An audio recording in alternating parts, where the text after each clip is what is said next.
Hey guys, it's Kevin again. This is going to review for Teen Wolf Season 4, Episode 7, I believe. Yeah, Episode 7. This episode was called Weaponized. Wow, this was probably the darkest episode of the entire show, in my opinion. Yeah, darker than when Allison died. Michael, let me just ask a question to somebody. I'm going to ask a question to, Jeff Davis. Let me ask a question to you. What were you talking about? Because Jeff Davis is like, oh, this season's not going to be that dark. Yeah, this was kind of the darkest episode of the entire show. It was still awesome, though. It was by far the best episode of the season. Best episode of the entire show, in my opinion. I mean, this episode had people, like, literally on the edge of dying. I did not know what was going to happen to them. I thought people were just going to, like, they were going to kill off a major character in this episode. They didn't. And I'm kind of glad they didn't because of what's going to happen possibly next week. So let's just get this episode because overall this episode was absolutely amazing. I loved it. So the show opens. We see someone working in a lab and he's clearly a scientist and he seems to be experimenting on a werewolf. What he's working on, I don't know, but he's working on something. So Scott and Stiles, in the meantime, they're listening to the cassette tape which instructs the assassins how to effectively rescue the wire transfers. So they count the money, and there's $500K there, and they chat about what they're going to do with it. Now, they don't know whether they're going to give it back to the Hales, because, you know, it's Peter's money, or if they're going to keep it, because Scott needs it to provide for his mom. So they really don't know what they're going to do with the money, and it's really interesting. I still don't know what they're going to do with the money. I guess we'll just have to see. But at the ammo clinic, Deacon is having a very rough encounter with Satomi, the leader of the Sun, the Moon, the Truth. And the students, everyone except for Lydia, for whatever reason, they are beginning the PSATs. And the coach is supposed to help Lydia's mom proctor the exam, but he hasn't showed up yet. So she goes on to check. I like that they did this, personally, because it's like, finally we actually know what grade these people are in. I guess they're juniors. So basically she goes to check on the coach in his office, and she finds him passed out. She returns to the classroom thinking that after 15 years of being sober, he's fallen off the wagon, and, you know, she just thinks that he's having, like, alcohol problems. But in the classroom, the official for the PSAT says that 2 teachers must be present. This man resembles the mad scientist we saw in the opening scene, becomes very disgruntled, says that they must begin, and a few minutes into the test, a student then just passes out, and, prevents this weird, strange rash on her wrist, and Lydia's mom goes to check on the coach again, only to find a nasty rash on his back as well, and Lydia's mom then phones the CDC, and just, this scene was awesome, because you see all these people come in hazard material suits, show up, set up necessary containment centers, they quarantine the building, and nobody can come in or out. So I thought this was really awesome because honestly they haven't done an episode where they've been trapped in the school since like season 1.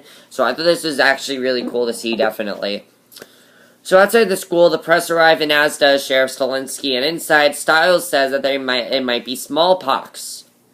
But the mysterious guy says it's unlikely, and that's probably something much worse than that. So basically, we then basically see in the school, Scott has been affected, and he's struggling to control his beast. Now, if you guys remember last year, on Teen Wolf, you know, Scott was controlling him being an alpha. So basically, that's what was going on here. So basically, then we see where Lydia is. She was still in her panic room.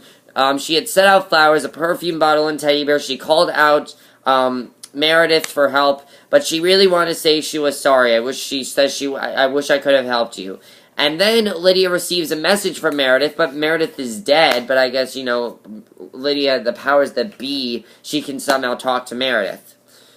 So Kira's dad then discovered Scott in the bathroom. Scott pleaded with him to fetch Stiles, and Scott and Stiles, and then Malia and Kira were waiting to get tested for the virus, and I thought this scene was kind of funny. Malia questions Kira about their boyfriends keeping things from them, and Kira avoided the question at all costs. So that was kind of a funny scene, but it is showing that Malia and Stiles are starting to have problems.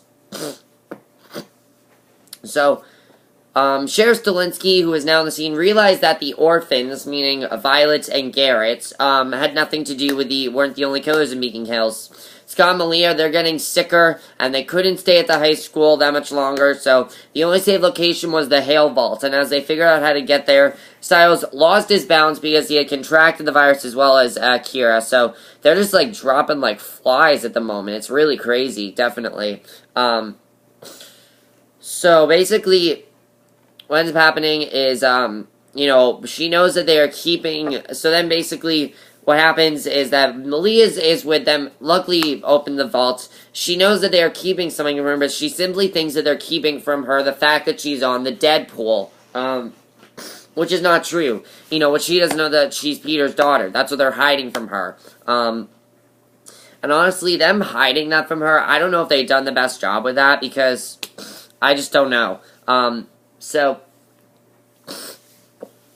Alright. So, Scott, Stiles, Malia, and Kira, they're gathered in the Hale Vault, and Lydia talks to Sheriff Stilinski. She wants to know what's going on, because she doesn't know what's going on. And basically, in the vault, Scott tells Stiles that they need to tell Malia that Peter's her father, because she needs to know. It's time for her to know. And I agree with Scott. Eventually she needs to know. It's just time for her to know. And Stiles isn't so sure that's a good idea because Peter's not really a good guy. He's the only one not on the list, and Stiles finds this very suspicious. And the thing is, Peter, in my opinion, okay, we know that Kate is behind this. We know that Kate is behind this thing. I'm thinking Peter could be the benefactor. I really do. I mean, I really think Peter's the benefactor because if you remember, he always wanted power and things like that. And we actually did not see Peter in this episode. So I'm thinking that Peter is definitely the benefactor. So, Stiles then stands over Malia. He's trying to wake her up. She's sleeping, and black bile is dripping from her mouth. Stiles tells her that he's going to get help because of what's happening. It's influencing their bodies, Malia and Scott's and Kira's, more so than it's influencing him. And as Stiles leaves, Malia begins to cry, so Stiles is leaving. And as he leaves, Sheriff Stilinski talks with Lydia. He asks her if she has a feeling. She says that people are definitely going to die, and it's not just a feeling. Now, this confirms that someone is going to die. I was pretty sure that meant someone's going to die in this episode. So, Stiles starts to piece together how the virus entered the school, realizes that Coach is the only adult today who's gotten sick, so he visits his office to investigate, hoping to find some answers. There he runs into that chemist, the man responsible for putting the virus into the building. The chemist pulls a gun on Stiles, as he can't have him knowing who's behind the attack, and I thought Stiles was just I thought they were gonna kill him there. Because if they can kill Allison like that, they can kill Stiles like that. They can do whatever they want. Now, in the school, we then see that all the humans are somehow just randomly getting better. However, Malia and Scott and Kira, they're getting worse and worse and worse. So, there's definitely some weird going on here. So, the chemist then asks Stiles where his friends are hiding, and he won't tell him. Before he's about to go get shot, Scott's dad comes in and shoots the chemist in the head. Scott's dad tells Stiles that Melissa called him to tell them there's a cure, the reishi mushrooms used to make tea. So yeah, that's the cure, is the mushrooms. So Stiles rushes down the vault, tells Scott about the cure. Scott finds the glass jar of mushrooms just in time, accidentally drops the glass jar, and luckily just the fumes from the mushrooms cure them all. So the mushrooms, they're cured. So yeah, that was definitely very interesting.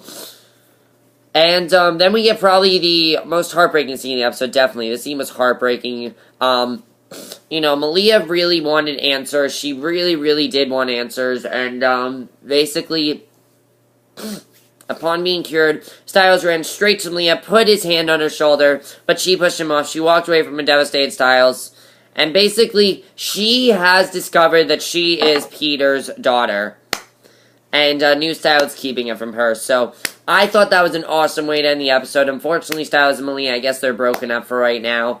But really, I mean, Scott and Stiles really should not have kept that from her because it's really ruined Malia and Stiles' relationship now. It's really ruined it, and I feel really bad for Malia because now she knows something she shouldn't know. She's probably going to leave Scott's pack, go off with Derek, and that's not going to be a good thing because Derek is not really the best guy to be in a pack with. Really, he's not. So, definitely that was very interesting. Let's go to Dr. Deaton. Deaton was, at the Emerald Clinic. Deaton was having a rough encounter with Satomi, the leader of the Sun, the Moon, the Truth Pack, and basically, we see that Satomi has brought a member of her pack to see Dr. Deacon in an effort to cure him of this mysterious virus he's contracted. She said that it's beyond deadly and that she doesn't really know what to do about it as far as it goes. So she doesn't really know what to do. And basically, what ends up happening next is that in the morgue, he dissects the bodies of the departed werewolf, and he says that he thinks he might know what this virus is. He says that Scott and the others are going to die soon if they don't get an antidote, and, he's trying to figure out what the virus is as well. He doesn't know what's going on exactly. So, that's pretty much all that happened there, really. It wasn't too much else Deacon and the team realized that Satomi was infected with a disease. It was a radical form of canine distemper because she's been inoculated. So it turns out she's been drinking a special tea all her life, while Deacon reveals it's actually a very powerful remedy against illness. And Satomi used the tea as a gift when she visited Talia Hale, and it's quite rare, but Derek reveals that his mother kept some of the tea and it's hiding in their vaults. So that definitely is a very big reveal. Really looking forward to seeing where that's going to go. I mean, that definitely is very, very big. So yeah, I thought that plot was definitely very interesting. And the last thing to talk about is Brayden. Brayden, that's the last thing to talk about. Derek, as we know, Brayden almost died last week because she was shot. So Derek is rushing Brayden over. He really wants her to be okay. Basically, he came storming into the hospital, Brayden, who revealed that there was a virus designed to kill werewolves going around. And this was really serious because Scott, of course, had gotten the virus.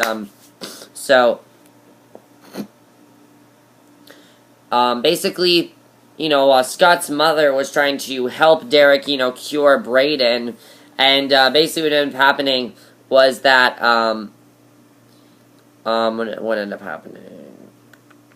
Oh, Melissa wakes up Brayden with a drug. Brayden reveals that the werewolf pack wasn't just killed, they were infected with a virus designed to kill werewolves, the same virus that's going around in the episode. Basically, the same exact virus. And, basically, that's really all that happened there. So yeah, Derek revealed that their mother kept some of the tea and it's hiding in their vault, and, that's kind of pretty much all that happened in that plot. I mean, there was other stuff that happened, but luckily Brayden was okay, so that's what matters, is that Brayden was okay. But that's pretty much all that happened there. So overall, I really enjoyed this episode. I thought this episode was absolutely amazing, in my opinion. Just so intense. So intense. I mean, so many crazy things happened in this episode. People literally were dropping like flies in this episode. I mean, it definitely is crazy. Let's talk about a few things I think are going to happen now.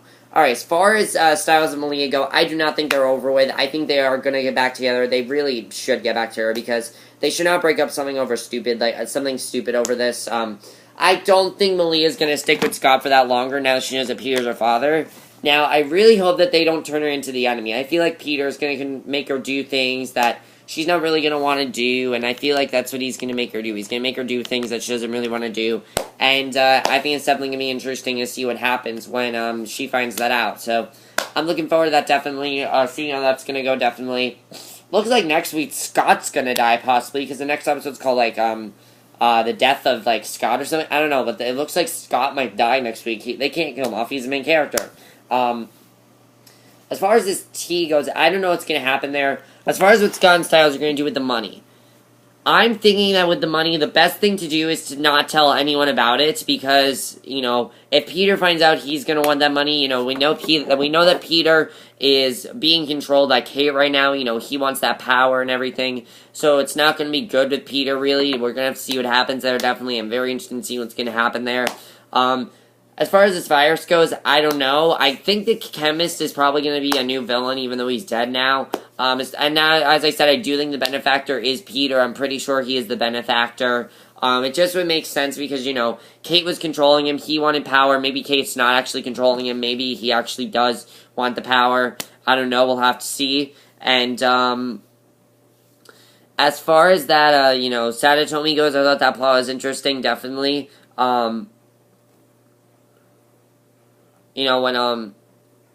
When Satomi killed that girl at the hospital, I thought that was definitely very intense.